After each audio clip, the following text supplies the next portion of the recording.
মাঝরাতে birthday surprise দিয়ে চমকে দিলাম বরকে। খুব কম সময়ের মধ্যে যতটুকু পেরেছি ততটুকুই আয়োজন করেছিলাম, বেশি কিছু করতে পারিনি।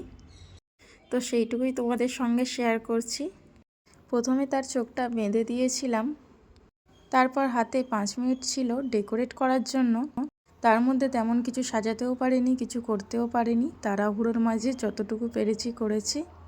মনে মনে যখন ভেবেই নিয়েছিলাম রাত 12টার মধ্যেই তাকে সারপ্রাইজটা দেবো, তো সেরকম কিছু করতে পারিনি। আর তার সামনেই কোনো কিছু করা আর কি হয়েই ওঠেনি।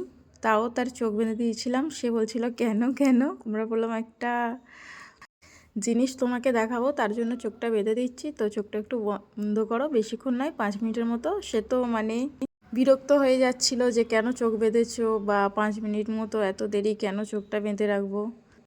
তো যখন চোখটা খুললাম তখন সে খুব খুশি হয়ে গেল, আর এটাই বলল যে কখন কি করলে কিছু জানতেই পারলাম না, কিছুই বুঝতে পারলাম না, আর তোমরা আমার চোখ বন্ধ করে দিয়ে এইসব করছো। তো বেশ খুশিও হয়েছিল।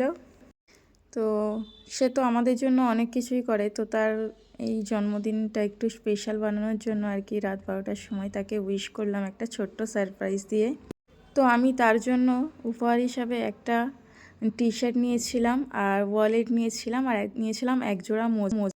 তো মোজা শুনে কেউ আবার হেসো না, মোজাটা নিয়েছিলাম এই কারণে, তো কারণ তার দরকার ছিল, তো ভাবলাম একসাথেই নেওয়া যাক, একবারেই দিয়ে দেব।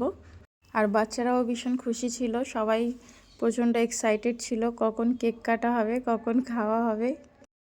তো রাত 12টার সময় ঠিক কেকটা কাটা হলো, আর আমরা সবাই মিলে খেয়েও নিলাম।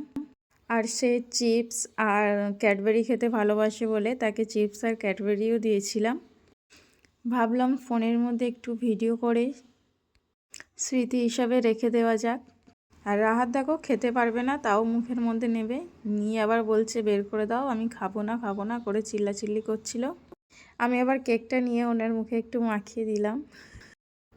আর দিয়েছিলাম একটি লাল গোলাপও। গোলাপটা পেয়েও তো উনি ভীষণ খুশি হয়ে গেছিলো, আর আমাদেরও খুব ভালো লাগছিল এইভাবে রাত 12টার সময় ওনাকে উইশ করে এই ছোট্ট সারপ্রাইজটি দেওয়ার জন্য। পাপার কেক কাটার পরে রাহাতেরও ইচ্ছা হচ্ছিল কেকটা কাটবো। দেখো বন্ধুরা ও কি করছে, আর আমি এখানে কেকের উপরে চকলেটটা তুলে খাচ্ছিলাম, এটা খেতে বেশ ভালো লাগে। আর সবাই আমাদের জন্য একটু দোয়া করবে যাতে আমরা সবসময় এইরকম হাসি খুশি থাকতে পারি, আর বাচ্চা দুটোকে মানুষের মতো যেন মানুষ করতে পারি। আর ভিডিওটি যদি ভালো লাগে অবশ্যই একটি লাইক করে